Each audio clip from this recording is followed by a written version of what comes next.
بسم اللہ الرحمن الرحیم۔ قال سیدنا علی المرتضی رضی اللہ تعالی عنہ رضینا قسمت الجبار فینا رضینا قسمت الجبار فینا لنا علم وللجہال مال۔ حضرت سیدنا علی المرتضی رضی اللہ تعالی عنہ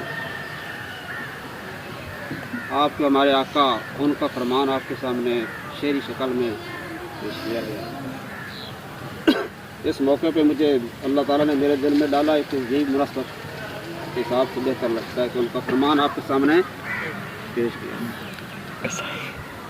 باتیں آپ نے کافی سن لی۔ تو اللہ تعالیٰ نے اس کائنات میں دو قسم کی دولت جو ہے وہ پیدا فرمائی ہے۔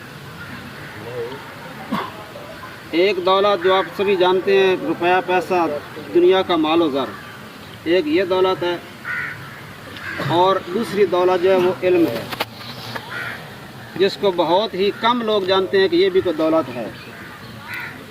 روپیہ پیسوں کو تو سبھی جانتے ہیں کہ یہ دولت ہے، کیوں بھی سبھی کے سامنے ہے نا، کسی کے سامنے پہ ہاں بھی پوچھا جائے کہ دولت کیا ہے تو سب یہی کہیں گے کہ روپیہ پیسہ، مال و زر اکٹھا کرنا۔ لیکن دوسری دولت بھی ہے، وہ کیا ہے؟ علم۔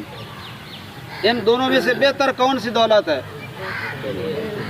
اور علم سبھی آپ نے پڑھا ہوگا کہ ایسی دولت جس کو زوال نہیں ہے، علم ایک لازوال دولت ہے۔ ان دونوں دولتوں میں سے حضرت سیدنا علی المرتضی رضی اللہ تعالیٰ عنہ نے جو انتخاب کیا، وہ کیا فرماتے ہیں کہ رضینا قسمت الجبار فینا، کہ ہم جبار اللہ تعالیٰ کی ذات کی تقسیم پہ راضی ہو گئے۔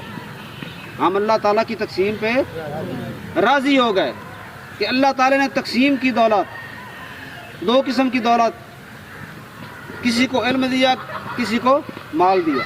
تو آپ فرماتے ہیں کہ رضینا قسمت الجبار فینا، کہ ہم اللہ تعالیٰ کی اس تقسیم پہ راضی ہو گئے کہ لنا علم وللجہال مال، کہ اللہ تعالیٰ نے ہمیں علم کی دولت سے نوازا اور جاہل لوگوں کو دنیا کی دولت سے۔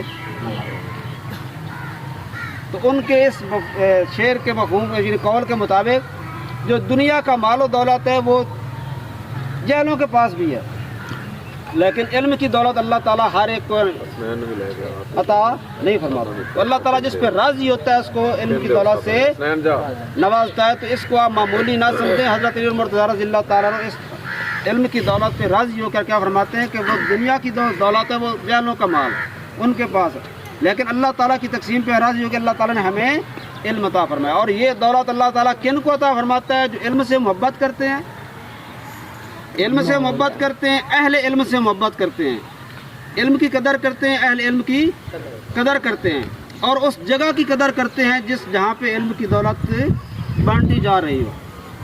دوبارہ مختصر میں آپ کو یہی گزارش کروں گا کہ آپ علم سے محبت کریں، اس دولت کو حاصل کرنے کی کوشش کریں، اور اس کا حصول کیسے ہوگا؟ اسی صورت میں کہ آپ علم سے محبت کریں، علم دوست بنیں، اور جو لوگ جن سے آپ نے علم حاصل کرنا ان کی قدر کریں، اور جس جگہ پہ آپ نے علم حاصل کرنا اس جگہ کی بھی قدر کریں۔